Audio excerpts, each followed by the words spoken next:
The Australian newspaper has just released the Newspoll. I'll get to the political sides of this in a second, but let's get to this tracing app. An amazing number is here, which is that 53% of Australians are saying that they will either yes or definitely yes install this voluntary app, whereas it is 39 are no or definitely no, still on the fence, 7% or don't have a mobile phone. Quite amazingly, in all three major political categories, yes or definitely yes. Coalition voters, well, that's going to be the best part of 52% of those voters. For Labor people, it's going to be bang on 50%. And even for Greens, it's going to be 49, bang on 50% as well. All right, I've got it. I've got the COVIDSafe app already on my phone. I look forward to now everyone having to show about how pro-liberty they are and I won't download it. Look, listen to this bloke. He understands technology. He's not into the politics. He'll tell you whether it's good or bad. Trevor Long from EFTM, which is a wonderful website, joins us now where he is socially distancing from his family and hating every second of it, I'm sure. Great man. You had a few design concerns about this. We'll talk about those, whether they've been allayed or not. But what do you know about the app? What's a recommendation? Do it tonight, next week, don't do it at all. You know what, do it now. I got it this afternoon. Strangely, they released the app before you could even register for the app. So there was a few hours where people actually got error messages within the app. And that actually was a bit poor form from the developers because it results in a lot of negative reviews in the App Store. But leaving all that aside, at just before 6 o'clock tonight, when the minister said it would be available to register for, put in my phone number, it sent me a code via text, I was pushed through, and at every step during the app, it gives you clarity around what you're doing. It says that you're controlling this. Do you want to do this? Yes or no? It's entirely voluntary. It's entirely your process. Now, I've had a lot of conversations with different people about this, and I've listened to the developers specifically of this at the Digital Transformation Department.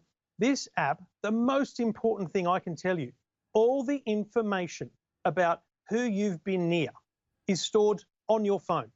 Only if you are tested positive for coronavirus are you asked if you would like to upload that information to a central government server, which can only be accessed by a health department official.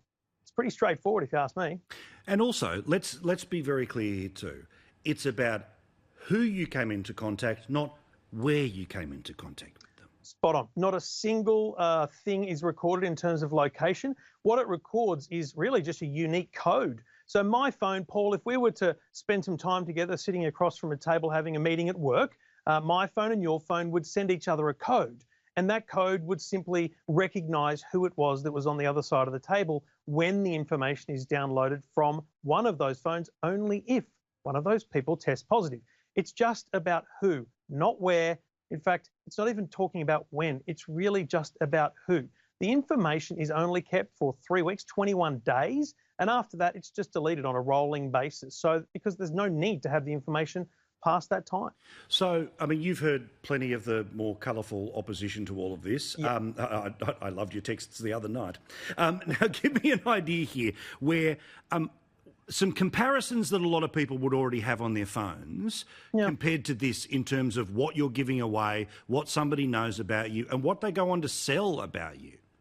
Look, you showed that information earlier from Apple. Google has the same information, tracking data essentially. Look, it's anonymised. It's just a bunch of information that tells us where we've been and where we've gone. But the Facebook app, Google Maps, Google itself, just performing a Google search on the internet gives Google more information about you that they can then help build a profile about you, which helps them potentially sell advertising to you. It's not the same as a government having that information. I understand that. The government is a different beast for most people. But the fact is, over a course of 2.5, 3 weeks, it simply tells a health official who you've been in contact with. So that health official can pick up the phone and say, hey, Paul, we've obtained information that you were near a positive coronavirus patient. You should get tested. That's it. That's the end of the process. Okay, and if for whatever reason there's some giant scandal that somebody exposes in the next week, if you delete the app off your phone, you delete all of the permissions off the phone as well, right? That's right. So the data is stored on your phone. And in fact, if you look into the app and anyone who's signed up, scroll down the bottom and it says, upload my information. Even when you test positive, it's your job to push that button. You push that button and then the process of contact tracing begins. If you have any concerns, delete the app and the information is deleted as well. But get this, Paul, listening to the minister today, if you've tested positive and you've shared your information with a health official and you're worried, can a law enforcement official get a warrant for that information if you've done some criminal activity?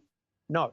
The minister has ruled out any secondary access to that information, which is quite rare in terms of data access, but it's explicit that this information is just for the health officials who are in the job of contact tracing.